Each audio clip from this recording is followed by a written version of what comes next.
growing weary of running from room to room, practicing one-tooth insurance-driven dentistry? Then stay tuned for the latest episode of The Lionhearted, where Dr. Stephen Rasner will hand you the blueprint for what many call the gold standard of general practice dentistry. Hi everyone, it's Dr. Steve Rasner. You're tuned into The Lionhearted Dentist. Last week we were speaking about the relevance of leadership, which I know is kind of a turn-off word to many of us, because it's not like surgical. It's not something you think you instantly can translate into productivity or something that will instantly help you. And the truth is, it is, or I wouldn't spend 2 podcasts on it. And this is the second podcast. And you're going to hear me get right to the point today about things that you probably are doing that you need to do better. And the takeaway from it is it'll make you more productive. It'll minimize the bumps. And it is worth it that you listen to these things and then self-assess where you're at with regards to these skills. If you didn't catch the last one, it's last week's podcast. But I wanted to get right to specific qualities that you either are presently doing and need to do better, and or that you need to incorporate. And I tell you this, I told a story last week at the beginning of the podcast, that even when you do it all and you do the things I'm going to tell you that are going to help you, you know, you have the most to gain and lose in all this. And so sometimes staff drops the ball because they're not as engaged, which is understandable, as you are. Your goal is to get as many of them on board, and you'll never get all of them, as engaged as you possibly can. So let's talk about it. There's ad nauseum information during this corona era that we're in about leadership. I don't know why it bothers me, but it does. But let me tell you what I think is relevant in your office on Monday. The first is your ability to inspire the staff that you have and influence them to go beyond their normal job roles. So your behavior, what is it about your behavior that can bring out the absolute maximum? I mean, look, come on, this is not BS. This is real. It's prevalent in sports every day. There's legendary stories about coaches that could bring out way more in a certain player than others. So it's not pie in the sky talk. This is real. And how do you do it? I'll tell you the payoff just during the pandemic when we were closed down is I had 4 different employees come in on their own hours, and they volunteered to come into the office and do a number of functions that needed to be done. I had one of my hygienists ordering PPEs for the office. I mean, I guess, and she did a lot of that from home, but she needed to go in and inventory what we had in our supply room. And of course, we shut down pretty abruptly on a given week in March, and that required my new patient coordinator and schedule coordinator to make abundant phone calls to patients. And what was her rap going to be? What was her wording going to be? And, you know, that came from me. And that came from me as a leader, communicating with her over the telephone. My financial person in the office, I mean, certain bills still had to be paid. I needed financial information to qualify for the PPP loans that were offered in the United States as part of the stimulus package. And even some insurance work had to be done. And I didn't have to twist anybody's arm. Now, keep in mind, I have 18 employees. It ranges from 18 to 20 at times. I tend to be overstaffed. It's just my philosophy. I like it. If you manage everything else right, that's not going to be the cost that brings you down. And so, obviously, those 4 people, and there are others in my office, felt a sense of ownership, or they would not have done that. Why would they have done that? So that's what you need to do. And some of it's the way you talk and the language you use.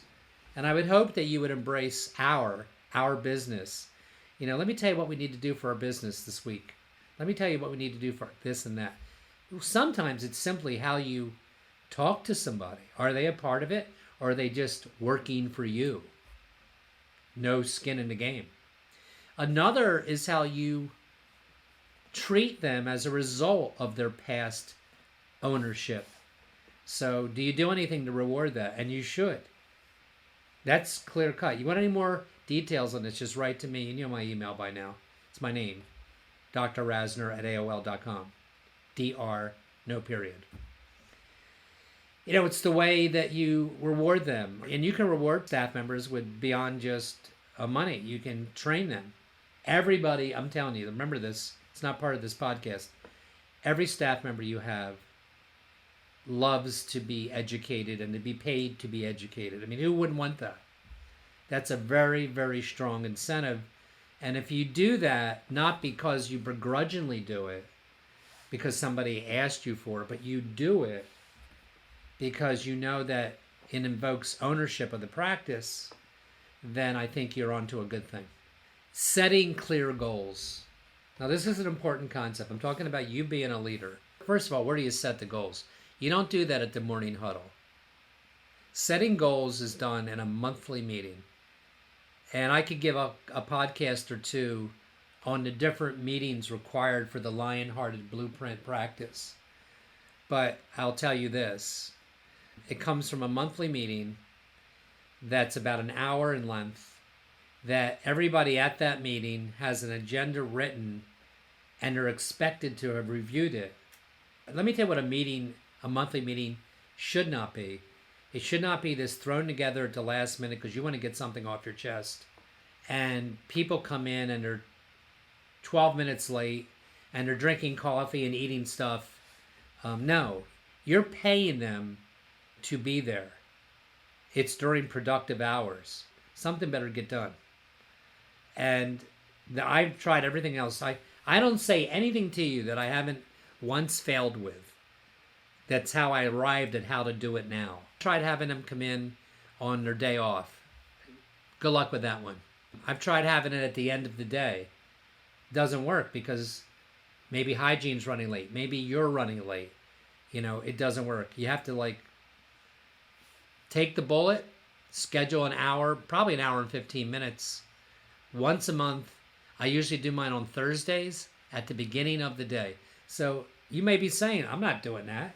I'm going to give up an hour, maybe plus, of productivity. Okay, I'll tell you this. There's not one business out there that's more productive without meetings. Every one of them. Of course they are. Because how else does staff get to know what you think's important? So that is where these goals come in. And I can give you one goal that I give you dozens and dozens of, but I'll give you two that came from morning meetings that are pretty important. I was in practice a half a dozen years. I don't know what it was. One hygienist. And then I don't know. You know how things happen. It was on the weekend one day, and I said, why don't I have two hygienists at this point? My one hygienist is pretty full. And a lot of reasons you have one and you don't have two, or you have two and maybe you don't want three. I would understand that. But hygiene is a very predictable profit center for you. It's not a huge profit center, but it is when you consider the work that comes out of hygiene. So it's a really important part of a solid practice. And I would say the larger the better to a degree. It's kind of a pain because you have to check them, obviously. And it's kind of ironic that I would say that, but it's just truthful. So, I say this to you because I think I would have gone a career with one hygienist, which now I have four. I really have five. And it only changed early in my career because I set a goal for it to change. And the way we always did it is we gave the office 90 days for every new day. I don't think that's demanding. So if it was today and I walked into my office on Monday, 90 days from now, there would be a one-day new hygiene schedule filled. And when that got filled, we would add a second day and a third day, and that's how it went until we had two full-time hygienists. They're the same thing with associates, and that's not easy to do. Who cares if it's easy? Nothing great in life is easy. That's why you're the leader. That's why you do what you need to do. And that's an example of being a leader is to set the goals. Another, which you wouldn't even think of, is community service, which was a cornerstone and is a cornerstone of the Lionhearted dentist. And you'll think of nice ideas, and then 1 year turns into 4, and you didn't do it. We did so many community give back projects that I actually got a United States Congressional Recognition Award that I didn't even know existed. That I ended up in the Chicken Soup, one of the Chicken Soup for the Soul books, et cetera, et cetera. And forget if that ever even happened. You do one project for whatever. A big one we've been associated with is ARC, for the mentally challenged community. And you can do it for so many, single mothers who struggle with alcohol or domestic abuse or whatever it is. There's so many worthy projects for you in your communities to get back to, but they don't happen. And by the way, our latest one was this 1 year ago in June. We did one for again for this ARC association, and we did a prom with a DJ and delicious food and lovely dancing, and it was about a 3.5 hour project. Balloons for these adults. It was pretty cool. Photo booth. Again, you write to me and I can give you 1 through 5 of what to do on anything you hear me talk about. We don't do them as much as we used to, but we're still doing them. But that comes from a monthly meeting. Keeping your team focused is a big leadership skill. You heard me allude already of saying this, is that many times my team drops the ball, even my best people. I've said that your team only knows what's important to you if you tell them what's important to you, but you can't tell them once. So here's a good example. During the pandemic, when I wanted to reach out to my patients through email, I found a staggering amount of patients we didn't have the emails for, even though I made a fierce campaign on that over 5 years ago for exactly the same reason. I wanted to reach out to my patients, and I had no vehicle to do it because we had very few emails. And we had this big meeting about it. Now, don't be sitting there right now and saying, well, then why do any of this stuff? Because nobody listens. Yeah, they do listen. It just doesn't always stick. And that's what I meant about requires a lot of energy. And when you go in on Monday morning like myself, wouldn't you just love to walk in and everything be running exactly the way you envisioned it and taught it to the team, and just sit down for your first patient and do your thing and leave at the end of the day and be happy? Everybody's doing it doesn't work like that. Some staff members, it does work like that. I have found all of them are vulnerable to lack of follow-through. I'm being honest. So I reinvented the email campaign during the pandemic, or as soon as we got back. And how did I do that? Big signs behind the front desk, get emails. A talk to the team. Big signs in the hygiene room, get emails. And I told them I'm going to be checking on it weekly, which I haven't done, to see who we're acquiring. That's just one example. Okay, here's another one. And again, everything I've told you is a result of something bad that happened to me. About 7-8 years ago, I brought in a forensic accountant to evaluate the money trail in my office. Not because I suspected embezzlement, because I didn't.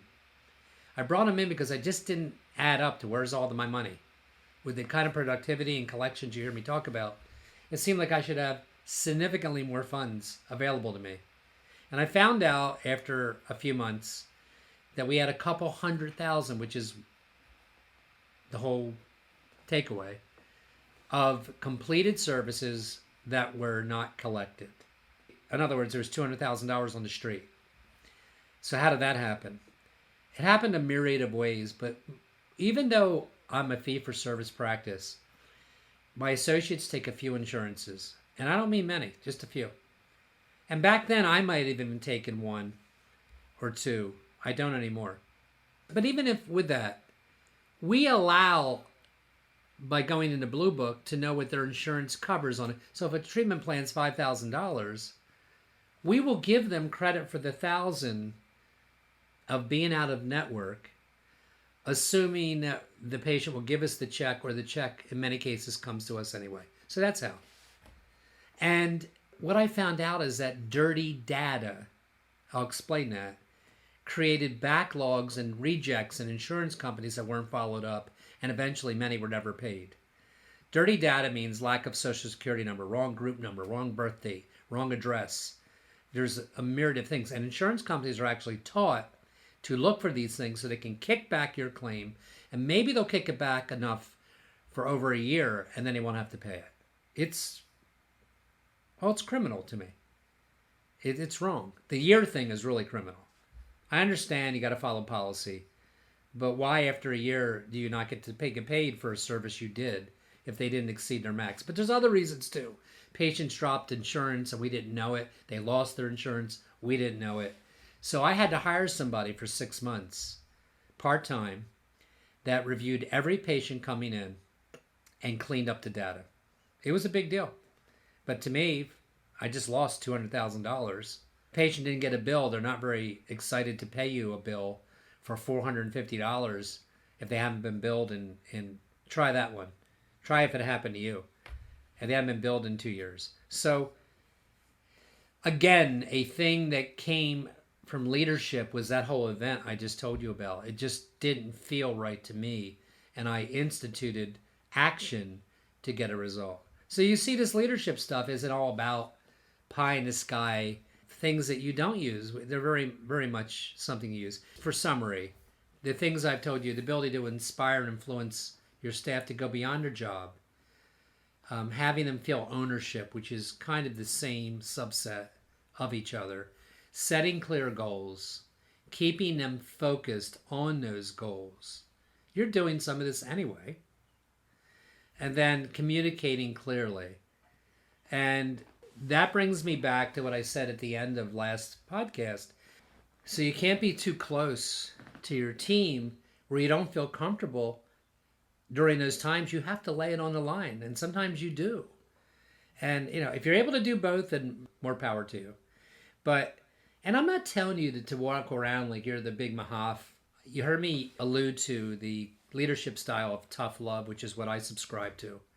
And tough love means there's no doubt that my team knows I'm compassionate, I'm flexible, which kind of goes with being compassionate, meaning things come up in your staff's lives that require you to be flexible sometimes. And I am. But when it doesn't matter who it is in my office, they know that when I said, can I have a few words with you before you leave today? And it's not about raising my voice. It's talking like I'm talking right now. I don't know how you could ever lead by yelling at people. I don't know what that would accomplish. It also is about how you conduct yourself 24/7, 365 days a year. So there's those times right during the year, the Christmas party, somebody's birthday party. You can't go there, at least in my opinion, and get all tanked up and let your guard down and start being this totally different person. People are watching you. And there's nothing wrong, in my opinion. Look, you can differ if you want. This leadership style has served me well over the years because people listen to me when I need them to listen to me, no matter who they are. They're not above the practice, or they don't get special consideration because they're my buddy. There's definitely staff members in my office that are closer to me and I like more than others. There's some that never, ever contact me for anything. There's maybe a couple that I don't know if they like me. Being honest. But that doesn't matter. They know I'm the boss. And they know that I'm fair. And I guess that goes with the compassionate thing. Here's a story along that. I have a hygienist that works for me. And I have 2 offices, and you've heard me say this. This is a perfect leadership story. And she's been with me for 15 years. And I coveted her before she worked for me. She worked for another doctor who tragically died. And I remember being really psyched that she was available. And just like I thought, she had a real strong following. She's a very dynamic looking and figure. And something changed over the years where she became all the patients. She had a big following. She became the patient's friends more than a diagnostician. And you got to be both. So I found myself in a lot of compromising situations because we'll watch this, we'll watch that. No, don't worry about that. I think it's okay. And I really do know that a lot of it was based on her desire for everybody to love her and be her buddy. And I had many talks with her about it. I mean, many. 4 or 5 over the years, maybe more. Just like I'm talking to you. I said, hey, listen, I respect that you're very popular. She's probably my most popular hygienist. And people travel to come to see you. I need you to be a doctor. When I say that to my hygienist, I need you to be a diagnostician. When I say that to you, I mean, tip me off. Don't let them leave the office, not to get the work, to be good at what we do. Isn't that numero uno? Isn't the number one takeaway that people should trust you? And in trusting you, they trust your recommendations and diagnosis, even if that means the patient has to go through procedures and spend money. That's not the point. The point is to be very good and excellent and trusting of what we do each day. The end of the story is we're at a bad place right now. She's still with me. She's not in my office anymore. She's at a different office and probably feels I punished her. But that was a hard conversation to have and execute because, no pun intended, because I like her. And I realize her value to the practice, but I tried numerous times to get her to embrace a more comprehensive philosophy. Look, things happen in all our lives, correct? That have impacts on our behavior and who we are. It certainly happened to me. And I try to be compassionate to that, but I'm running a practice, and that's a key position to overlook. So there's a good example of, and then one more on that, okay? So right now I have a front desk confirmation person who I love. It's the one that overslept in the story I told last week. But I love her. She's engaged with the patients. They love her. I love her. By the way, I'm okay if she overslept. She owed up to it. She didn't tell me she got stuck in traffic. It's fine. It wouldn't be fine if she did it all the time. Or a lot even. But she's not as good at confirming things as other people have been in that position. Part of being a leader is knowing individual strengths and weaknesses and addressing that with your people. So here's what happens with that. It requires somebody else, my main 39-year employee, to overlook her work and her schedule sometimes. I mean, we only have 6 people scheduled in hygiene per day right now because of Corona. Every single appointment counts, and I can't have 1 or 2 falling off a day. What would that leave me with? 4 hygiene patients a day? What's the point? So it requires more work, and it requires me being honest. I had to go to the upper level management and say, look, I know this doesn't make you happy, but I don't think we should get rid of her based on that. I think we should wait it out and hope that she improves her skills. And there's constant communication between me and the person I'm alluding to get her to a higher level. And I'm hoping that will be the outcome. But every situation's different. Obviously, that one's not as calling for action as one of the diagnosticians or therapists in my practice. So, final words on the leadership thing. I mean, honesty. Those of you in the United States right now, they changed the PPP rules on the money loan. It's terrible. I don't understand why nobody else is talking about it, because they now tell us we have 24 weeks to use the money, not 8. So to use the money in 8 weeks, many of us had to do creative, stupid things like to spend 75% of this money.